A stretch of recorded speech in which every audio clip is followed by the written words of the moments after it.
is very important since it is actually a huge prophecy regarding the coming of Messiah and how he would come 2000 years before the end times, which was something that it was hidden for most, even for the demons, as we see in uh, the good news in the well, when we see, for instance, Matthew, when Yahushua went to take the demons out of the gathering, um, and the demons said that that was not the time for their punishment. So they were surprised to see Messiah on earth 2000 years ago. So what we are about to see is a prophecy that had been in scriptures, obviously, in the book of Hosea, several centuries before Messiah. And when Messiah appeared, not even demons were expecting him. Pharisees, listening to demons, rejected him and killed him. And then when he resurrects, the apostles in Acts 1 ask him if he would establish the kingdom at that time. And he says that it is not for them to know the times, because they were 2000 years in the past for us now. So the times were not for them to be known, but as I have explained, for the end times, the last generation, to whom Yahushua spoke, saying, when these signs happen, then you know that the end is near and that that generation won't pass. Then he himself is telling us that we are the ones in the time in which everything will be fulfilled. So he's letting us know the times, unlike those 2000 years ago who were not supposed to know the times, because that would change their whole perspective, and it would even change the way they would write the scriptures, and we needed to have many things written that would not have been written if they would have known. And that is why, for instance, many Christians have the doctrine of the rapture, and they even, like, one of the most common things that they say regarding the rapture is that it is imminent, that it could happen at any moment. And they take that from the apparent closeness of the end in the times of the apostles, meaning what they wrote it thinking that they could be the ones to be harvested or taken to the kingdom without dying, like Paul wrote. But if he would have known, he would not have written it the way he did. So I hope that's clear. And I'm saying all that intro because, I repeat, this is a huge verse, a huge prophecy that is given, at least in first three verses, that shows something that even until this day, Jewish people who claim to believe in the Old Testament or the Tanakh don't really believe in or understand. Because if they would see this and understand it, then they would accept Messiah and understand why, or the fact that at least it was written before he came that he would have to come 2000 years before the end times, and all of that, so that we may understand better what I'm about to read. So verse 1 says, "Come and let us return to Yahweh." So as I always do, I always read the last verse of the previous chapter, and it said, "I will return again to my place till they acknowledge their offense." So even the 14, because it is a very important chapter. "For I will be like a lion to Ephraim, and like a young lion to the house of Yehudah." I explained how that represented the last and the first, both comings of Yahweh to this earth to manifest the truth, the kingdom, and the priesthood. And then it says, "I, even I, will tear them and go away. I will take them away, and no one shall rescue. I will return again to my place till they acknowledge their offense."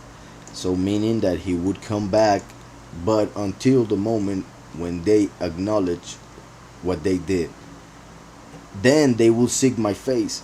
When they realize it, in their affliction, they will earnestly seek me. So now the first verse of this chapter says, come and let us return to Yahweh, for he has turned, but he will heal us. He has stricken, but he will bind us up.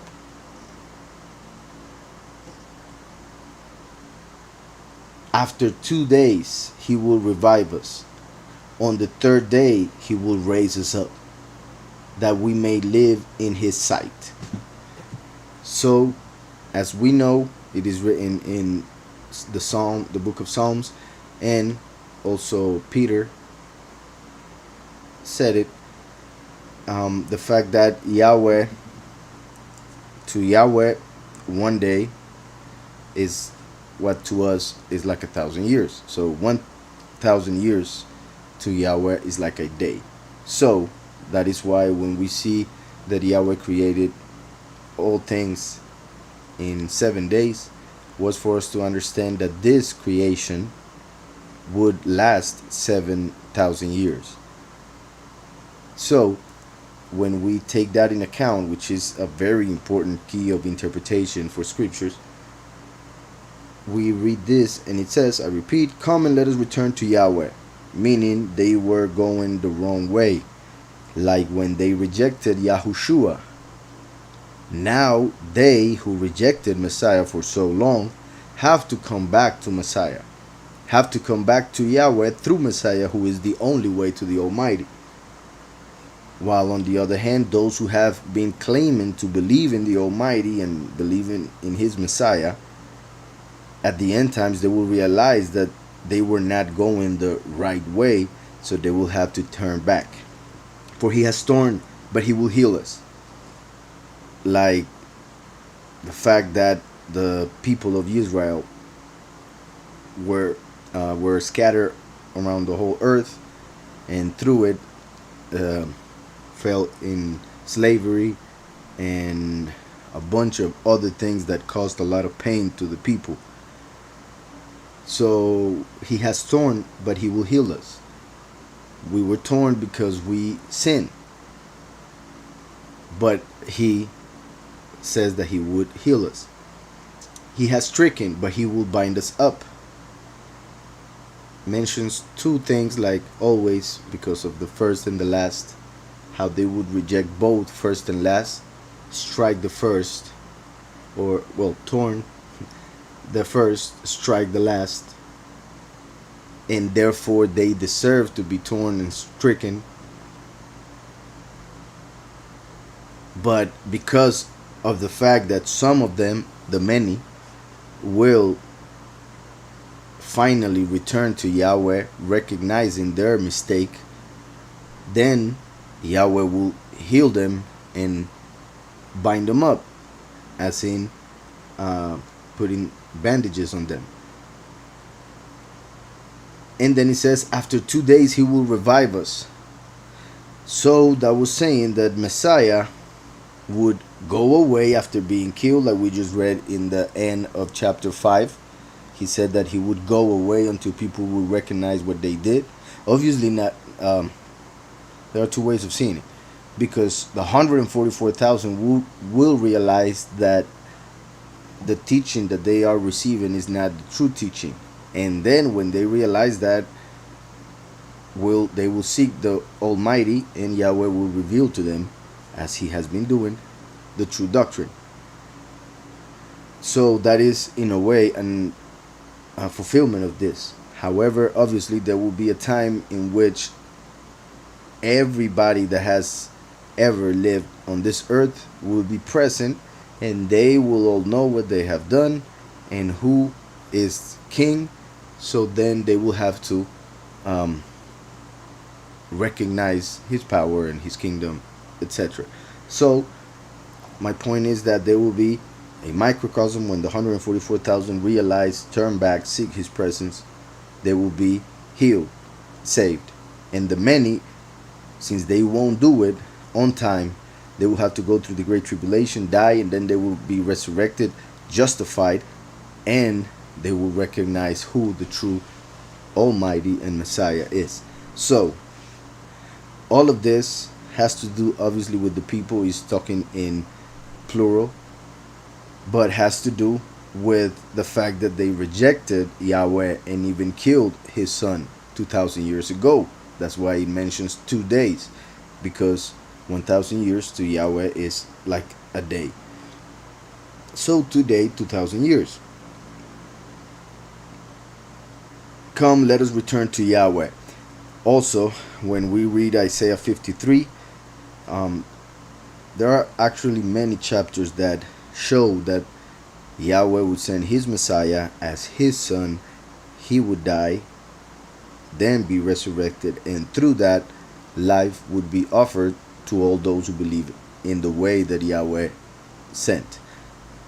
Yet, a lot of Jewish people are against Messiah, so they forbid others from reading those chapters that are very clear regarding that prophecy, like Daniel 9, Isaiah 53, Psalm 22, and there are plenty, but those three that I just mentioned, like the whole chapter is important. The many other prophecies, which are like hundreds, are 1 or 2 or 3 verses, so they tend to hide within the context when these rabbis or pastors teach those specific chapters. So they mainly focus on prohibiting reading Isaiah 53 because it shows how Messiah would come and suffer for our sins. Some others who don't accept that prohibition mainly do it because they accept a wrong interpretation given by Rashi and others. Regarding this, Rashi even said something that kind of confirms the real point, but their main interpretation is that Isaiah 53 is talking about Israel suffering for their own sins. However, it makes no sense, because Isaiah 53 talks of a person, singular, suffering for a group of people, plural. So one suffers for the others, and that is to show the meekness and love and greatness of that one person who dies for the others. Yet the way they explain it is that it is Israel itself suffering for their own sins, so they themselves are paying for their own sins. So they make a mess, which makes no sense really when you read the whole context, but that's how they interpret it, that the chapter is actually talking about Israel. In this case, we see that it is talking in plural, so it is obvious that it is talking about Israel. And when we read the whole thing, like the previous chapter, we see that they are being torn and stricken because they rejected Yahweh. And when we see that it says after 2 days he will revive us, and we know, and even Jewish people accept this, that history as we know it would last 6,000 years because of the first 6 days of creation, because the seventh rest was created. Therefore, the seventh day represents the seventh millennium, when humanity will rest from sin and the earth will rest from evil people and many other things. So when we see this and we understand that he will revive us, obviously means resurrection. Also, I repeat, in Judaism is understood that resurrection would come in the times of Messiah, and mainly the last millennium is that time. So my point is that by seeing this, we can understand that it is talking about what happened 2,000 years ago, because the prophecy is promising after 2 days being revived, and that resurrection would come during the 6,000 year. So that means that it is talking about something that would happen in the year 4000.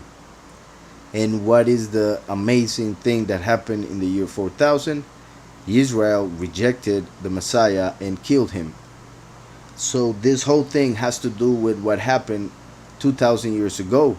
But Yahweh promised, even hundreds of years before that Yahweh would heal the people for rejecting Messiah, because even that was part of the plan, so that the Gentiles could also enter if they came to the true belief in the true Messiah, of course. Hope that's clear. Remember that you can write your questions on the chat. Come and let us return to Yahweh, for he has torn, but he will heal us. He has stricken, but he will bind us up. Two things like the first and the last.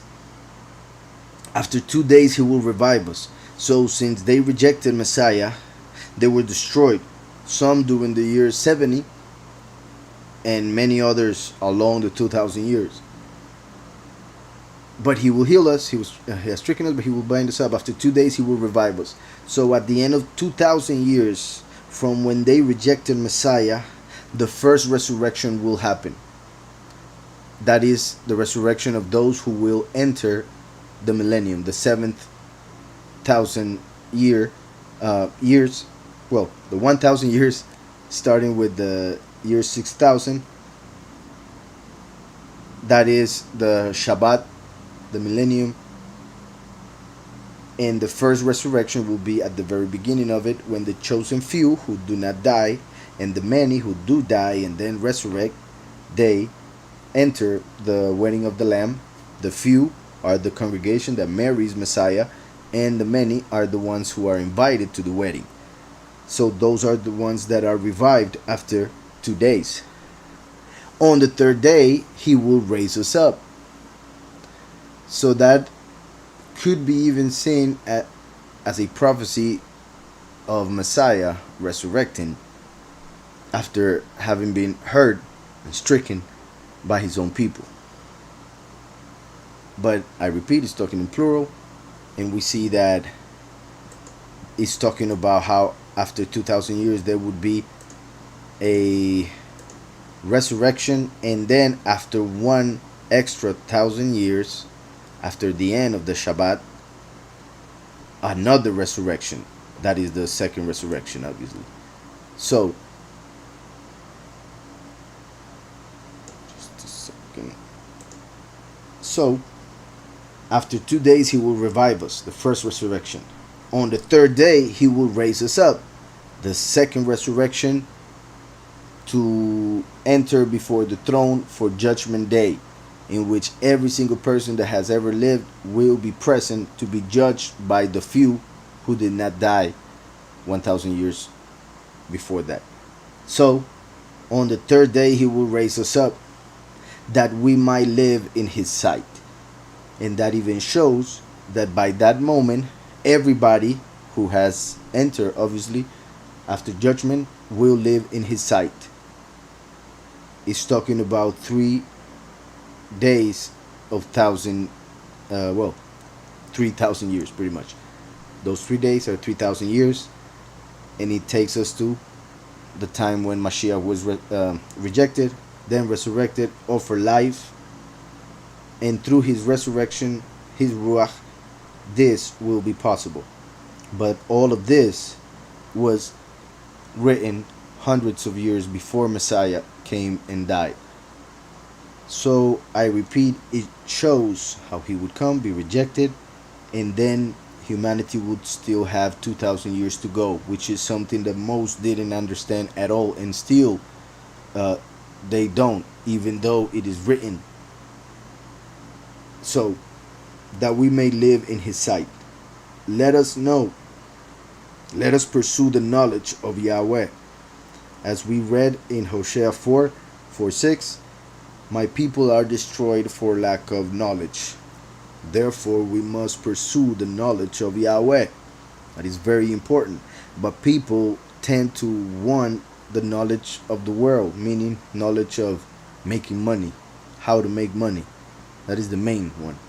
Knowledge of how to steal, how to lie, and many other things. And many times with different words, of course, because people, well, what I mean is that in business, most of the time, people lie. But if you ask them if they are liars, they will say that they are not. And if you even tell them that they just lie regarding selling a product, they will say that's just part of the business. So they will excuse their wrongdoing because they think that it is justifiable because they're making money. So at the end, they are answering money, not the Almighty who said don't lie. They're answering money who said make me, make me, make me, like an idol. So I continue. Let us know, let us pursue the knowledge of Yahweh. His going forth is established as the morning, meaning like the Son of Righteousness, as we see in Malachi 4:2. Yahushua HaMashiach came as the light. The last comes as the Son of Righteousness. So the light comes through him. And also Yahushua said he is the light of the world. And when we think of it that way, the light of the world in the physical sense is the sun. And the sun was created on the fourth day. And the fourth day would be the fourth millennium, and that's why Yahushua appeared on that moment to die for our sins. So let us know, let us pursue the knowledge of Yahweh. His going forth is established as the morning. So just as every morning the sun comes up, and just one morning it didn't for some people on this side of the world, when Yahushua ben Nun stopped the sun and the moon for a whole day, and there are records of it around the world, different cultures of that moment in time.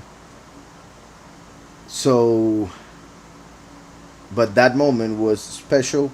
It represents a very special day, which is unique, that nobody knows except Yahweh, and that it won't be cold nor hot, and a bunch of other things that scripture says regarding it. So that day in which the sun and the moon stopped, by the order of Yahushua ben Nun, to represent when Yahushua will appear at the end and will make the change from this reality to the eternal reality. So it would seem as if everything stopped, and it would be a day different than any other, because it would be the day of transition pretty much, and many other things that could be said regarding that. My point is that established as the morning, that is like saying that it is a complete fact, and nobody will deny that what Yahweh said will be fulfilled, meaning his coming. He will appear on this earth, and that is it, and he will fulfill what he had said in the past, and that is it. Just like you can be sure that the sun will come up tomorrow, and you can be sure of that because Yahweh established it, and the sun listens to Yahweh and obeys Yahweh, unlike people who have free will. So the sun, Yahweh placed it so that he fulfills its circuit, and that means that for sure every morning it will come up. I repeat, just one day it didn't, and there was a reason for it, and just on half of the earth, because one could say the other half had a whole entire extra day of light. But his going forth is established as the morning because he comes as the light of the world, the Son of Righteousness, and he will for sure appear. He will come to us like the rain, like the latter and former rain to the earth. He will come to us like the rain. Yahushua came like the water of life, like the manna, who came like the dew of the morning and then would become manna. Yahushua is the bread of life, which came from the heavens as the water of life, the former rain. Former and latter rain can be seen as the rain of the beginning of the year and the later in the year, as the two harvests that happen, and the 2 months of feasts that Yahweh told us to celebrate in Leviticus 23, which mainly are the first month and the 7th month. Shavuot is in the 3rd month, but that is the only feast that is kind of outside of those two very important months, 1st and 7th. 1st and 7th, like the first and last, like Yehudah and Yosef, the two tribes from which Yahweh would send the first and second coming. So the latter and former rain is as the last and the first. And when we see former and latter rain as the rain that happens in a regular day, I repeat, like the dew of the morning, which would be Yahushua HaMashiach, who appears as the light of the world, as the first. And then the last, who comes as the rain of the afternoon, when the night is coming, because he comes in the end times as the thief in the night. And the latter rain is a lot more water than that of the morning. So that also shows how the last will come with thunder, because he is the voice of Yahweh. He will come with the clouds, because he has a bow like the rainbow, and he comes as a thief in the night, covered by clouds, I repeat, bringing teaching with the power to stop the rain, as Revelation 11 says, bringing blessing or stopping blessing, bringing teaching and revelation or stopping that revelation for certain people if they don't accept the true Messiah. So the last, when he unites what Yahweh gives him with that which Yahushua sent as the first, which is wisdom, he receives understanding and is able to give the knowledge of Yahweh, as it said, let us pursue the knowledge of Yahweh. He's going forth, is established as the morning. He will come to us like the rain, like the latter and former rain to the earth.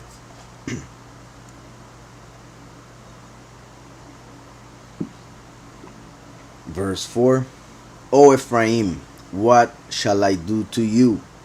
That is the tribe of the last. O Yehudah, what shall I do to you? That is the tribe of the first. In a way to show how the people divided in two, because Yahweh himself would manifest as first and last from Ephraim and Yehudah. First Yehudah and then Ephraim.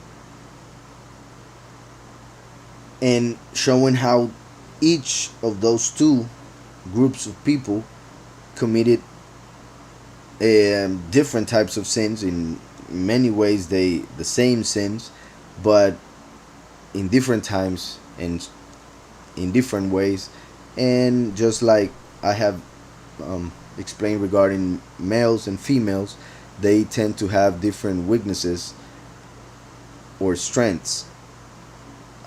Also, obviously, between one male and another male, there are differences when it comes to spiritual weaknesses and all of that. So my point is that would be the same with the people of Ephraim, who went towards idolatry, and Yehudah, who because of the power became corrupted in several ways. So even though they both did idolatry, and those kings of Israel also got drunk in power, the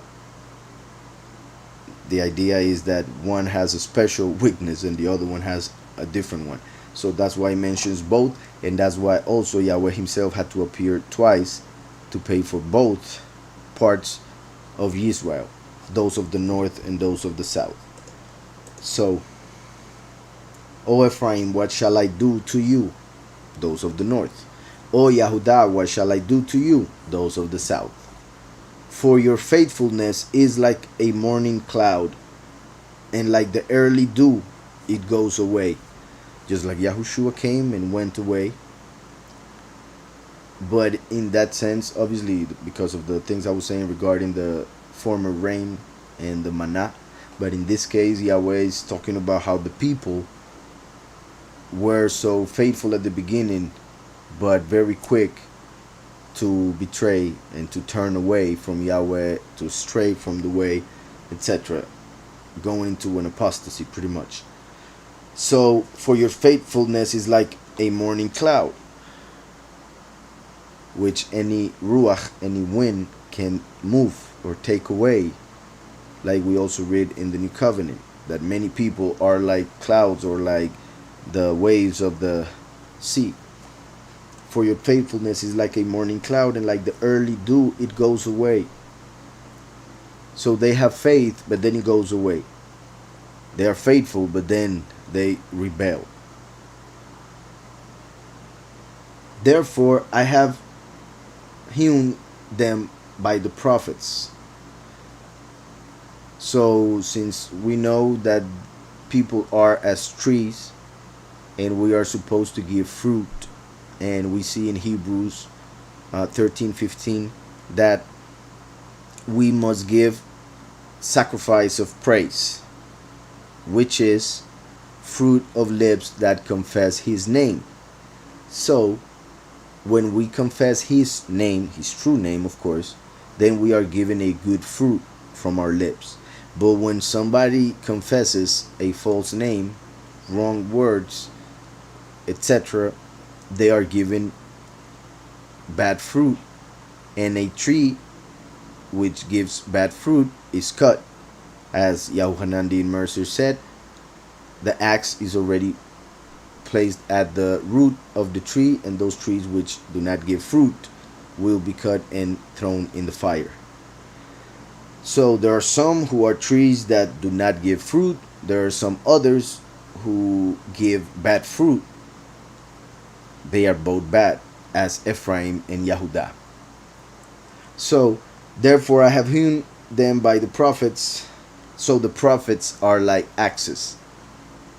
That's why I have explained that the axe that the prophet was able to bring from the bottom of the river by throwing a stick into the river represents the last, because the last was lost. But when the sacrifice of Mashiach on the tree, on the wooden cross, was thrown, then the last was able to rise up. And the last comes as a prophet, the prophet like Moshe, also sacrificed, so it has a part of wood, but it's covered in iron to be able to cut, because the last comes to rule with a rod of iron, as the iron horn, also as prophesied, the iron horn of Jerusalem, and dressed in red as Edom. And Esav is the one who became Rome. So, I have slain them by the words of my mouth, and your judgments are like light that goes forth. And your judgments are like light that goes forth. And another translation, or let me see here in Hebrew, verse 5.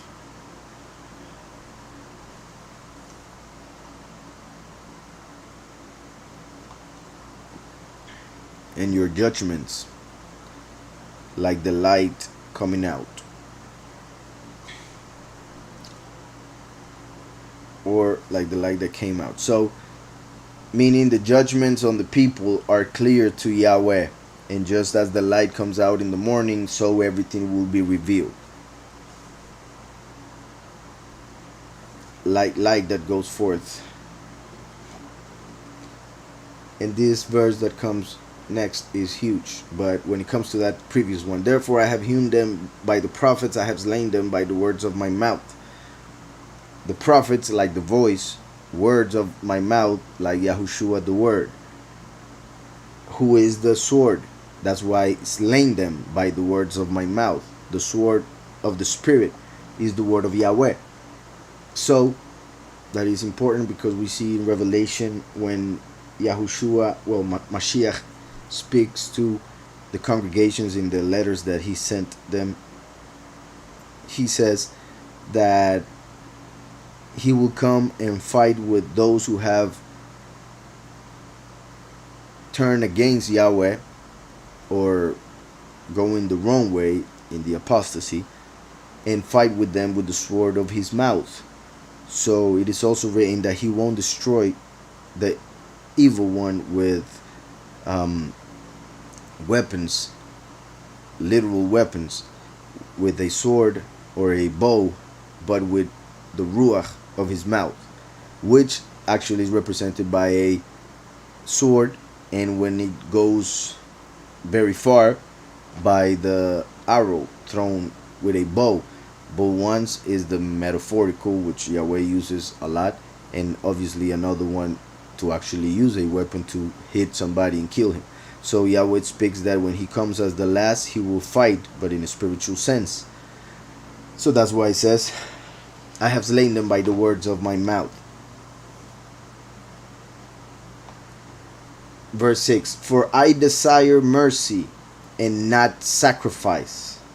I desire mercy and not sacrifice. Yahweh desires that we have mercy on everybody, even animals. He is not interested in sacrificing animals or even people. It was the Pharisees who decided to kill Messiah. They should have mercy, but they didn't, because they were used to sacrificing. They were used to killing. That's what they had in their hearts, as Yahushua told them. You are not children of Abraham because you want to kill me. They were pretty much children of Cain, he who killed his brother. Yahushua came to his people and his people killed him. So they acted as Cain. So they were children of Satan in reality. So I desire mercy and not sacrifice. Yahweh knew that Yahushua had to be sacrificed for everything to work out the way it needed to work out. He desires for us to have mercy on each other and mercy on creation, like I said, and like it is written all over the scriptures, that he never asked for the bulls and the goats that they would bring to him, that they are all his, and that if he was hungry, he wouldn't tell us. It is written all over scriptures. So the fact that we read in Leviticus regarding sacrifices can be interpreted in two ways: through the letter, which the letter kills, and that's why through the letter they would kill animals, because they were interpreting what Satan wanted them to interpret, because he wanted the power that comes from those animals being killed, through the blood being spilled and through the smoke raising up, just like the Gentiles sacrificed animals for demons. So Yahweh is pretty much telling us throughout scriptures that just like when it comes to the food and a bunch of other things that are in the law, we must interpret them not by the letter but by the spirit, because the letter kills but the spirit gives life. So that's why he says here, for I desire mercy and not sacrifice. But they will be willing and very happy to sacrifice the two witnesses, which will show that they have not learned the lesson, because they will repeat exactly what they did 2,000 years ago when they killed Messiah and Yahuchanan the Immerser sometime before that. I desire mercy and not sacrifice. Verse and the knowledge of Elohim more than burnt offerings. Yahushua was the sacrifice, and the two witnesses will be the burnt offerings, plural. So we see here that Yahweh knew, and that's why he wrote that his son and the two witnesses would come and they would be sacrificed, which would be needed in order to destroy death and Satan. Well, the three Satans. That's why he sends three people to be killed, so that these three Satans in the other reality are killed, because the realities are kind of backwards. So to kill them, the three need to be willing to die. And that's part of the reason why also the two beasts of Revelation 13 are thrown alive in the lake of fire. because they actually killed the two people that were supposed to enter alive with 144,000. So I desire mercy and not sacrifice. Yahushua brought mercy through his sacrifice, for he gave us forgiveness of sins. I desire mercy and not sacrifice. I repeat, he brought mercy through his sacrifice when people rejected him. And those who believe in him receive mercy so that they may stop sacrificing animals and people when they receive the Ruach to understand. And knowledge of Elohim more than burnt offerings. The knowledge that the two witnesses who are killed by fire that comes from the sky, as we see in Revelation 13 by the false prophet, who are killed as burnt offerings, they bring the knowledge of Yahweh, because it is written that at the end times knowledge will cover the earth like the water covers the seabed. So the two witnesses who will be killed through fire from the heavens bring the knowledge of Yahweh. Through them being killed, the 144,000 will get to know Yahweh, even marry Mashiach and get to be known by him, becoming one with him. So when the knowledge of Yahweh more than burnt offerings, but they thought that he wanted animals being burnt, so they would bring animals, they would kill animals, and they thought that Yahweh was happy with them, but Yahweh wanted them to actually come to know him. And if they did, they would come to the same understanding that David came to, which was this same thing being said here, that Yahweh did not want or needed the animals to be killed. Verse 6 in Hebrew, because chesed, which is also favor, which is what Yahushua also brought, favor and truth and the mercy as forgiveness for our sins. And not sacrifice, and then a knowledge of Elohim instead of olot, burnt offerings. Verse 7. But like men, they transgress the covenant.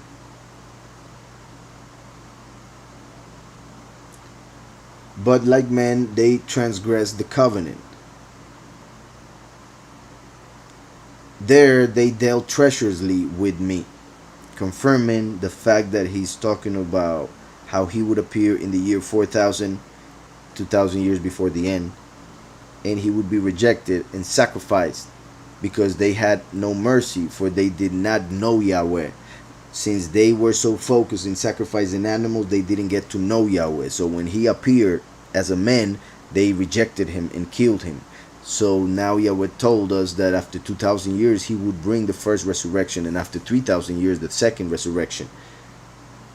But in these end times, people transgress the covenant through the apostasy, and obviously when the witness like Moshe comes to confirm the covenant, the many would reject that confirmation of the covenant, will reject the doctrine, will reject the teaching of the two witnesses, and will kill them. So, but like man, they transgress the covenant. As we see also that the beast, the little horn in Daniel, will make peace with those who transgress the covenant. Yet in Christianity they claim that it is him who will make the covenant, which makes no sense, that he will go against the same covenant that he makes. And even that could be kind of explained by them in a way, but I'm not going to get into it. We already read Daniel. He will go against those who follow the covenant with Yahweh, which was confirmed by the last. And they, the many, will transgress the covenant. But like men, they transgress the covenant. There they dealt treacherously with me. Yahushua came and he raised the third cup of Pesach, and he said, this is the cup, the blood of the new covenant, promised by Jeremiah, by Yahweh through Jeremiah. So Yahweh promised through the prophets that he would make a new covenant. When Yahushua appeared, he raised in the third cup, which is the cup of redemption. He said that was the blood, meaning the wine was a representation of the blood that he was about to spill on the cross. And he said, this is the blood that is spilled for the many, for a new covenant. So, like men, they transgressed the covenant. There they dealt treacherously with me.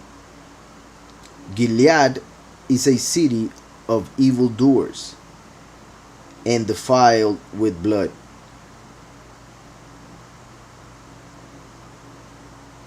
And that connects with the fact that they killed him in Israel, and also part of what we see in Revelation 11, that Yahweh will give the city to be trodden down underfoot for 42 months. And I say that because here it says that another translation, or the literal translation, would be foot tracked. And foot tracked with blood. As bands of robbers lie in wait for a man. That is like Sodom and Gomorrah. That's how Sodom and Gomorrah would act before the two angels came and destroyed it, after taking Lot out. Like the two witnesses come and take the 144,000 out, and then the world will be destroyed. Because Yahushua said that the coming of the Son of Man, who is the witness like Moshe, would be like the days of Lot. So, as bands of robbers lie in wait for a man, so the company of priests murder on the way to Shechem. So the company of priests murder on the way to Shechem. It's interesting that Levi, the tribe, well, the father of the tribe, which became the priests, was one of the two that went to destroy the whole city of Shechem. So that was a representation of how the priests would become murderers, because of the power that was given to them. Because Shechem means shoulder, and it is written that the priesthood, the kingdom, or the authority, is placed on the shoulder. So the company of priests murder on the way to Shechem could be seen as what I just said regarding Levi, and how the priests would kill Messiah because of the authority placed on their shoulder, Shechem. Surely they commit lewdness, like idolatry, which is spiritual fornication. I have seen a horrible thing in the house of Israel. There is the harlotry of Ephraim, meaning that Ephraim are the main people within the great harlot of Babylon. That's why I have explained how most of Ephraim are Christians, and how the great harlot of Babylon is mainly the Vatican, meaning Catholicism. So, I have seen a horrible thing in the house of Israel. There is the harlotry of Ephraim, which we know, I repeat, is a spiritual adultery, or fornication, which is idolatry. There is the harlotry of Ephraim. Israel is defiled. Also, O Yehudah, a harvest is appointed for you, when I return the captives of my people. So when the time comes for the second Exodus, and for the captives who are around the whole world to be gathered and brought to the promised land, the true promised land, which is eternal life, that would happen during the seventh trumpet, which is the harvest of Revelation 14. So that's why it says, also, O Yehudah, a harvest is appointed for you, when I return the captives of my people. And that's how the chapter ends. It is different, acted treacherously, verse 7, and workers of wickedness, verse 8. Alright, someone who is in iniquity is pretty much a very sinful person. And a scorner is somebody who mocks others and hates and laughs of others and enjoys watching other people suffer, like they scorn Mashiach, for instance. Alright, the other question was, But two questions. Verse 2, in the beginning of the third day or during the third day? Because of the example that we have with Mashiach, will be at the end of it. Pretty much when the 3 days are completed. For Yahushua said 3 days and 3 nights. As Yonah in the fish. So for that we would understand at the end of it. And as we see in the scriptures and Revelation, it is at the end of the 1,000 years. And let me see how it is written in Hebrew. It could be read as on the third day or with the third day. And I say that so that we understand that with the third day would mean with the fulfillment of it.